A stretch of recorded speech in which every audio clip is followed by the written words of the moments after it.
I'm Sue Stockdale, and welcome to the Access to Inspiration podcast, the show where you can gain inspiration from people who may be unlike you.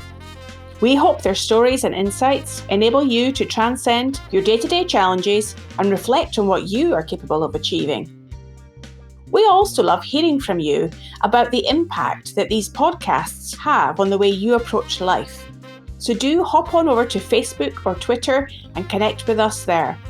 One of the themes we keep coming back to is the idea that if you follow your passion, you can create the career or life that you want. And today's guest, Lory Mitchell Wingate, is no exception. Starting with a childhood love of astronomy, she has found a way to integrate her passion and work together. She is currently Senior Vice President and Chief Operating Officer at UCAR, the University Corporation for Atmospheric Research in the United States. And she is also hiked across America. So I can't wait to find out more. Welcome to the podcast, Lory. Thank you. It's very good to be here. Now, we've got masses to talk about, I'm sure, in the next 25 minutes or so. And I'm particularly interested to discover more about your love of astronomy. And perhaps there's a good place to start. Where did your interest in astronomy begin? I have a lifelong love of astronomy, but I remember the earliest real interest was when I was in the fourth grade. I had moved to a new location with my family in California, and I really wanted to go to this one elementary school that had a science program. And I was so excited to actually go to that school, which was a public school. And the very first thing I did was tear into that science textbook to look at what I could see in astronomy. And at that time, all you really saw were these little fuzzy bubbles of this is what Venus looks like, this is Mars. And I was so disappointed that that is all I could see in that textbook. But I loved the field, and I have always been passionate about astronomy. And was that something that your family had helped you to get interested in? Where did it come from? No, my family didn't actually. It was really interesting. I couldn't tell you where that spark emerged from, except for just curiosity about the night sky and just really having an interest in that. Now, my family was very much into electronics and they were an engineering focused family. And so maybe some of the interest in technology came from that part of my family, but astronomy was something that I alone in my family was very passionate and interested in. And then how did you pursue that once you'd been disappointed by those books at school? How did you then further your knowledge and your interest? By the time that when I was a child and I was actually going to summer camps and things like that, I would always look for those that had some kind of an astronomy element of it. And I spent a lot of time as a child in camp in these very dark sky areas where we would throw our sleeping bags down on the ground and just watch the sky for hours. And I just loved that. It was such an amazing feeling. So when I got into college, when I actually went into a college experience, I started taking astronomy classes.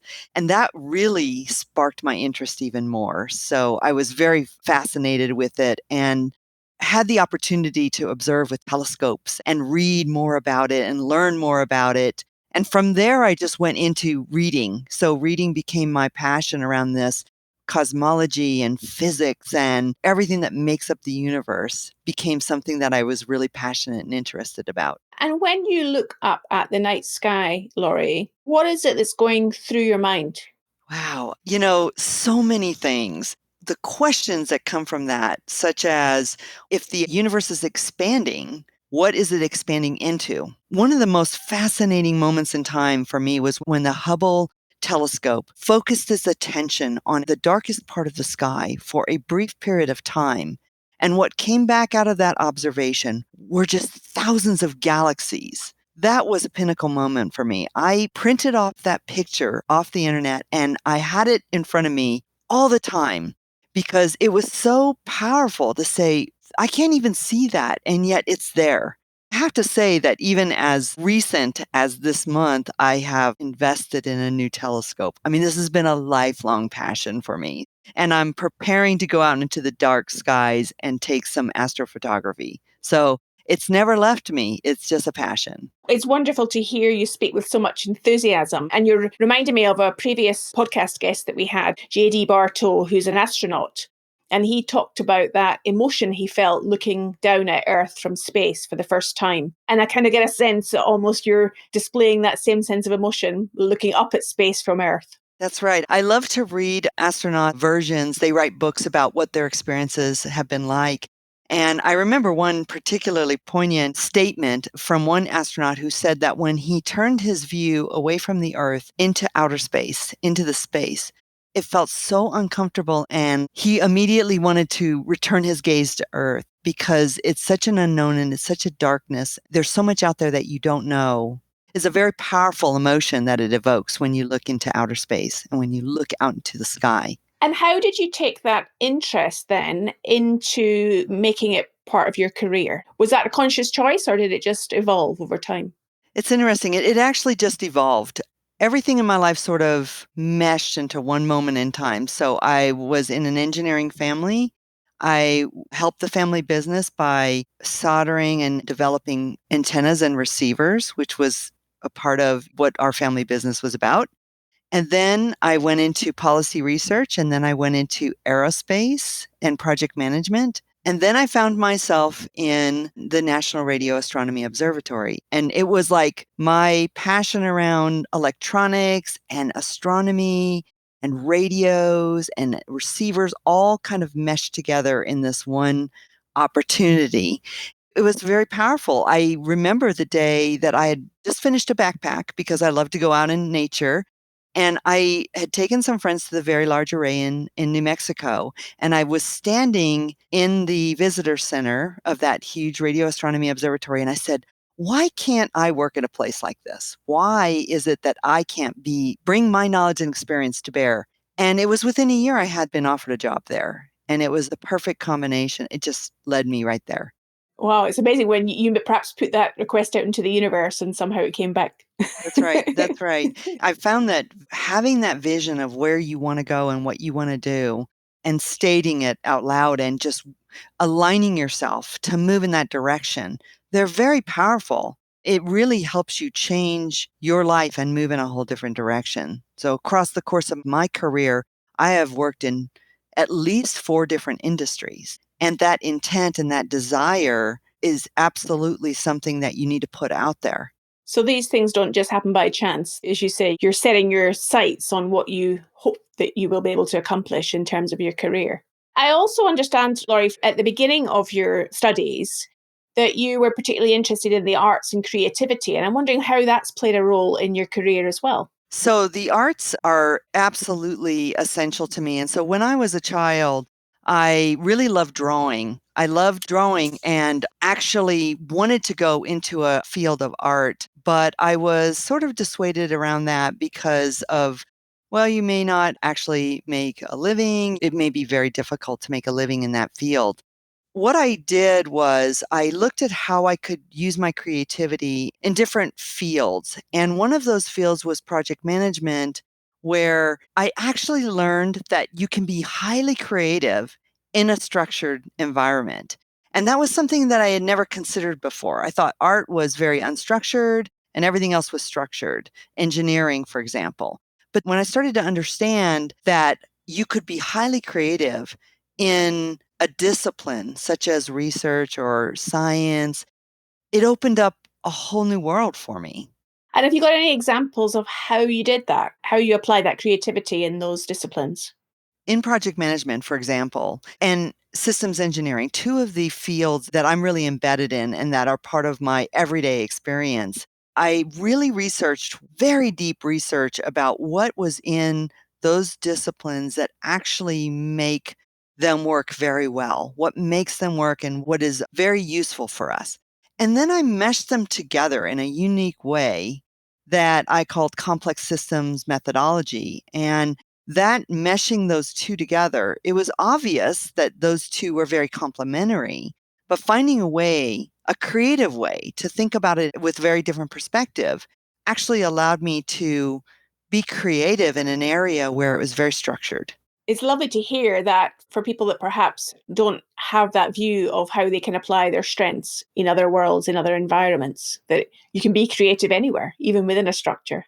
That's right. It really opens up a whole breadth of what you can do. If you're a doctor and you feel like you have to follow the procedures in a particular way, there will be times when you need to think creatively around how do you look at this person as a whole and how do you solve this problem in a more holistic way or with some very creative combinations of activities. So you can be creative in any area, in any discipline. So you were able to draw on that yourself. And I know from a first-hand experience, because of course you and I first connected when you invited me to be involved in one of your books that you were writing. That's right. And that was me talking about an expedition, which you wouldn't necessarily imagine would be in the text of a book about project management and systems engineering.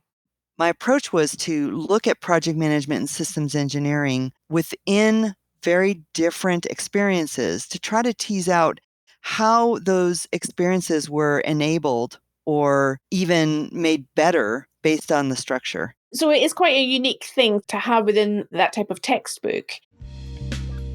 If you are enjoying this episode, you can also read the transcription over at our website, accesstoinspiration.org. And while you are there, click on Contact Us and tell us about what you think of the podcast series and which guests you have enjoyed the most.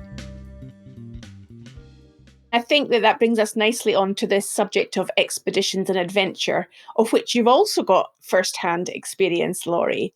I know that you have been involved in doing the American Discovery Trail, I understand. That's right. When I was working in the aerospace field, I decided that I really needed a break and I wanted to reconnect with the society and with outdoors. And I took a leave of absence for 8 months and I backpacked from Delaware to California across the middle of the country. And it was the most amazing experience that I have ever had. And it has really influenced how I move forward in my life. So tell us, first of all, how far is that in terms of miles? It's somewhere around 3,500 miles, and it took 8 months. It took a solid 8 months to do that. I bet your feet were sore after that, were they not? Yes, they were indeed. Absolutely. Very sore. It took about, I want to say about 2 years for my feet to stop hurting, actually. Do you do as much walking these days? I do. I still avidly hike and backpack, and I really just love going outside and being outdoors. It's really important.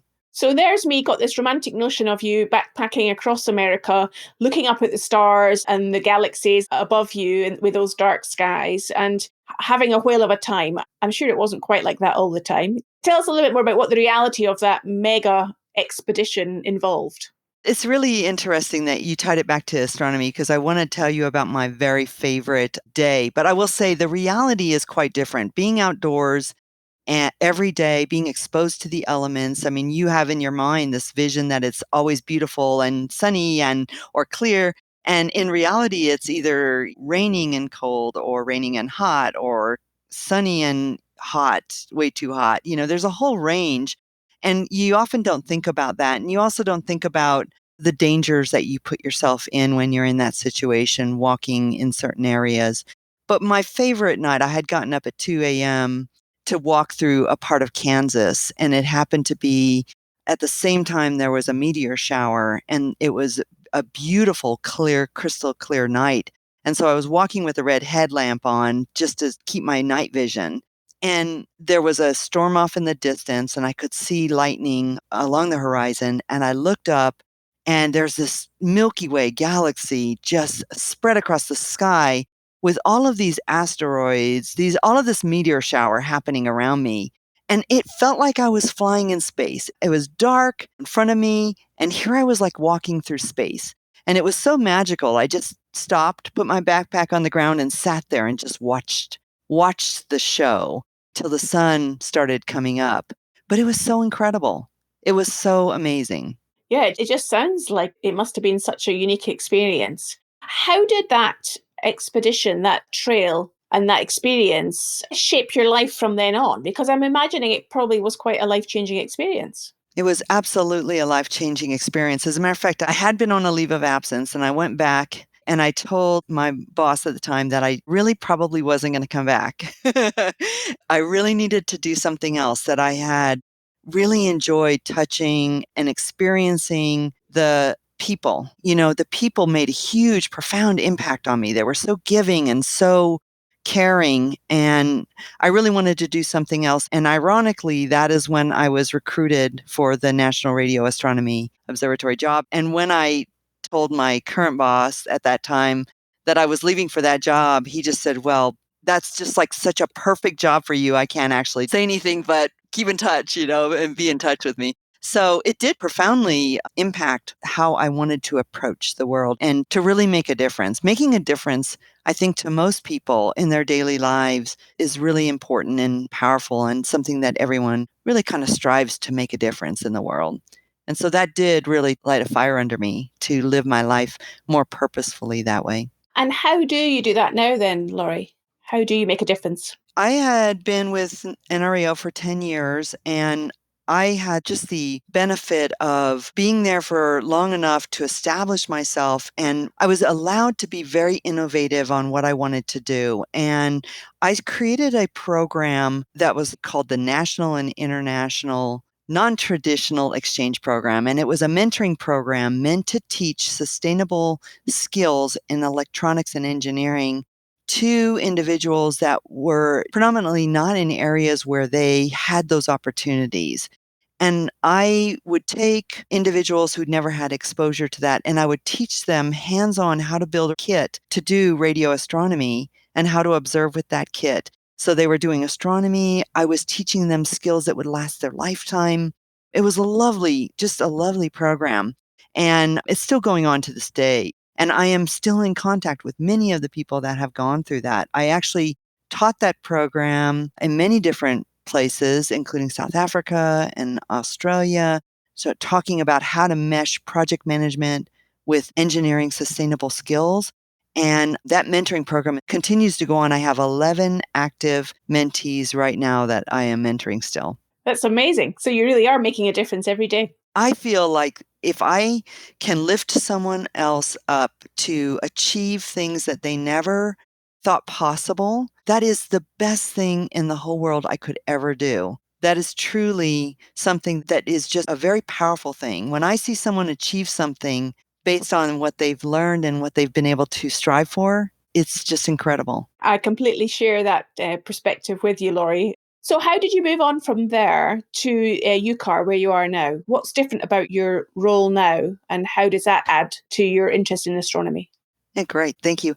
So when I had just returned from doing 6 weeks of training in project management and engineering in South Africa and Japan, when I got back from that trip, I was being recruited for this position that I'm in now.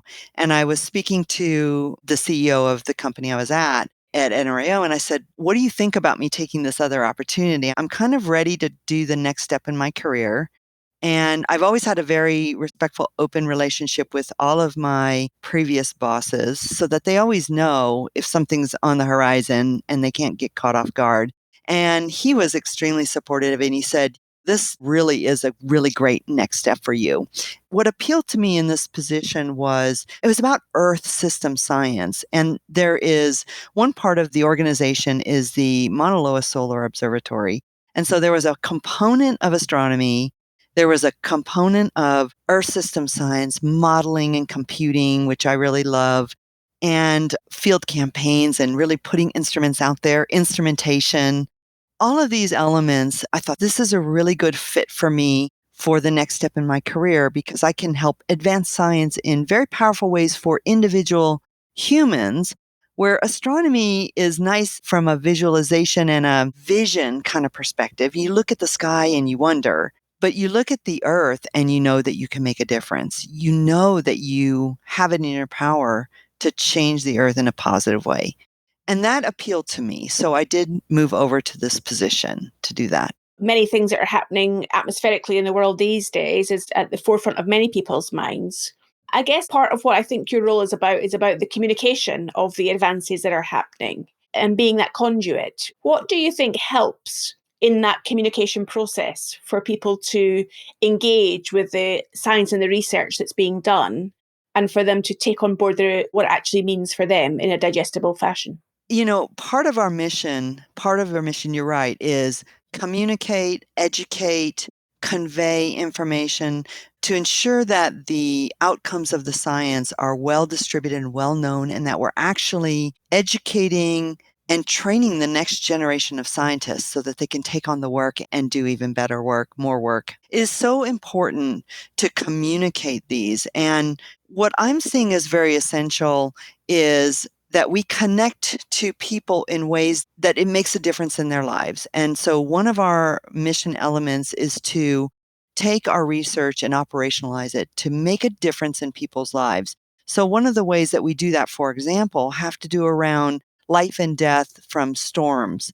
So doing the research that provides trends so that we can notify people to leave the area so they are not negatively impacted. That has a very personal connection to me because my sister lives in New Orleans and she lost her home to Katrina and everything in it. And so just the thought of having enough time to have warnings so that people could take what they need and leave and save themselves is so powerful. And that mission in itself, that is one of the things that we really strive to do, is operationalize it so that individuals can really use that science for themselves. And that's like a really practical way of people, as you say, applying the science and thinking about how it makes a difference in their lives on a daily basis, potentially. So if you were to think about meeting the leaders of the G20 nations, for example, the most powerful economies in the world, and you had a few moments to convey to them some of the learnings and insights that you've gained, both thinking about astronomy and earth sciences, what would be the kind of key messages you would offer to them?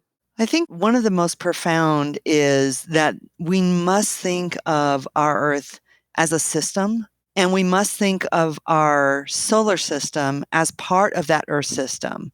I love to watch when there's solar activity and it translates on the Earth to aurora, and you can actually see that there's an interaction between the sun and the Earth. Everything on our earth is interconnected. The things that we do as humans and everything, the water and the ground, everything's interconnected, the air. And I think we don't look at things in that perspective, and we must, because when we fix certain things, it might break other things. So we have to look at it from that system's perspective. The other thing I would love to say is we are a world of waste. We waste water, we have resources that pile up plastics. The waste that we generate, when you look at what we leave behind in space, what we leave behind on the moon, what we leave behind in our oceans, the waste is a very powerful problem that we must address. And then I would say food and hunger, we must find a way to address this in a way that the population of this earth, they are not ever hungry. Why should they ever be hungry? And it's a distribution problem. It is really, truly a distribution problem. And I would love to have those three things done, just those. Well, I think you've really given us a sense of interdependence, not only in what you've just been mentioning there about how the world is a system and we've got to look at it in that way, but I get the sense of the systemic way that your world has evolved from the sky to the earth, to following your passion, and by giving back and helping the next generation to look at the world in a different way as well. So it's been a very connected conversation from my perspective, Lory. I've really enjoyed speaking to you today. Thank you. If people want to find out more about you and the work that you do, how might they connect with you? I think the easiest way is through LinkedIn. I am very active on LinkedIn, and it points to many resources that I have, websites and videos that I've done that people can go and explore a little bit more. Fantastic. Well, we'll put the links to your LinkedIn profile on the show notes, so I'm sure people will follow up with you via that route. It's been fantastic to talk to you today, Lory, and thank you so much for your time. Thank you very much. I appreciate the opportunity. Well, Lory's story reminded me about how we are so interconnected with the earth and can make a positive impact on it. Next week, we look at the subject of inspiration from a composer's perspective, where it comes from and how it can be used to create music that has a positive impact on others. Join me then when I will be talking to Chris Tolley.